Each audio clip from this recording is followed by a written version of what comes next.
to Lingo Talk, the podcast where we explore how language evolves, adapts, and connects us in fascinating ways. I'm Precious May and Albay, and today we're diving into one of the most talked about topics in modern linguistics: how Gen Z lingo is changing the English language.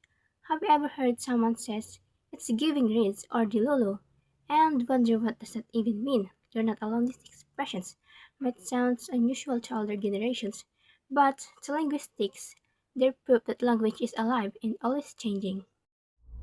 Let's start with phonology, the study of sounds. Many Gen Z words are shortened for quicker speech or texting. For example, sauce comes from suspicious. That's what linguists call clipping, where part of a word is removed but the meaning remains. Another example is simp from simpleton, and G's meaning charisma is actually a blend, a shortened form of charisma.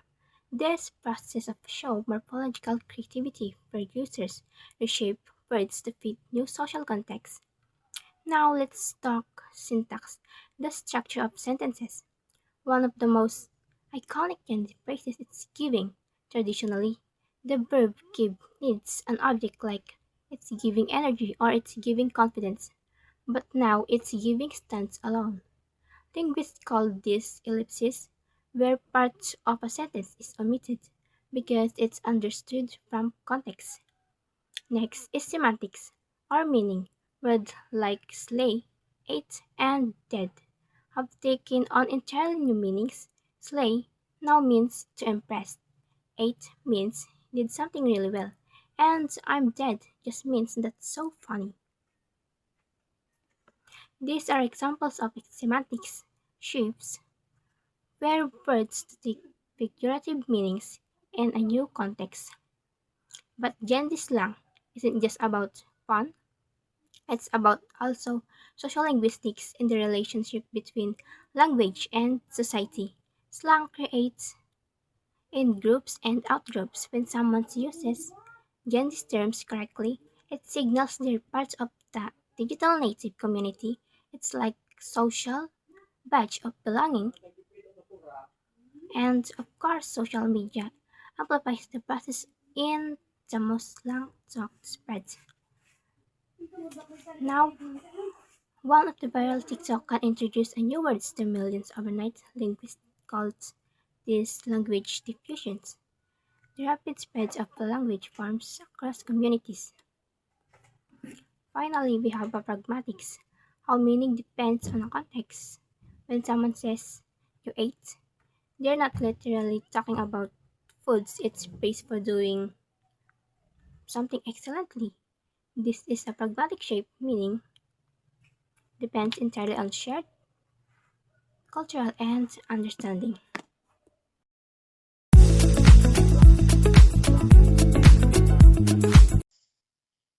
This smoothie? Bussin'. That's cap. It's like you left the plate clean. You ate it up. Like after a girl says something, you're like, oh, okay, period. Like you ate. If someone's like obsessed with a guy and he clearly doesn't like your, well, I'm gonna say you're Delulu. Yeah, so good. What did they just say? Bussing cap 8? Well, you might have heard those words from our younger generation, forever confusing the older gen. Drip? I don't know, a drip of coffee? I don't know, drip coffee? Is she right? Is she wrong? That would be wrong. Drip is like your clothing. Like, oh my gosh, you have such cool drip on. Mom, how do you feel right now? Very old. You might just be thinking this is teen talk, but what if I told you it's more than that? And each new generation changes the English language. I'm not capping here. We caught up with someone who studies language variation and change. She tells us this shift in our language is nothing new. Well, listen, this is not the first time there have been massive changes in the English language. In fact, the English language has been changing for thousands of years. If it seems new lingo is popping up more than usual, you aren't wrong. New words are being created faster and reaching communities across the world thanks to the power of social media. Where do words come from? Well, a lot of times they come from technological developments or social development or initiatives that arise out of political shifts. I'm sure we could trace many of those words back to social media, for example.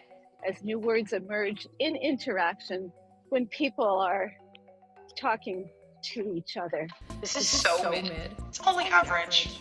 That idea lives rent-free in my head. I cannot stop thinking about it. Slang usually speaks to a cultural moment in time. Take the word brat, for example. It entered the chat when U.S. Vice President Kamala Harris became the Democratic presidential nominee in the upcoming 2024 election. The word typically describes a spoiled or disobedient child, but that meaning has changed. Brat is bold, real, audacious, trend-setting. So we know how these words are being created, but when does slang turn to everyday speech? That is so fetch. Gretchen, stop trying to make fetch happen. It's not going to happen. Maybe not a good example, but imagine if Regina George wanted to make fetch happen.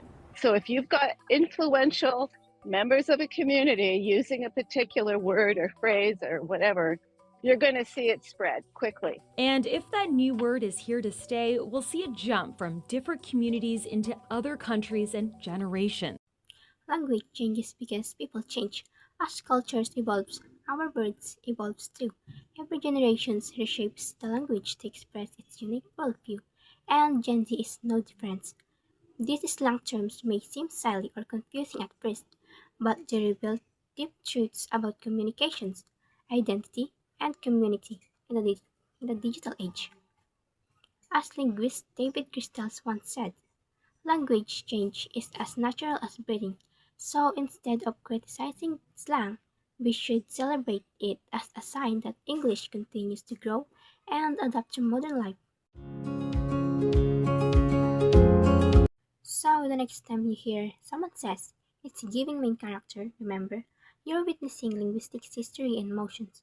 Thank you for listening to Lingo Talk. If you enjoyed this episode, please like, share, or comment your favorite Gen Z words. Until next time, keep listening, keep learning, and keep appreciating the beauty of language.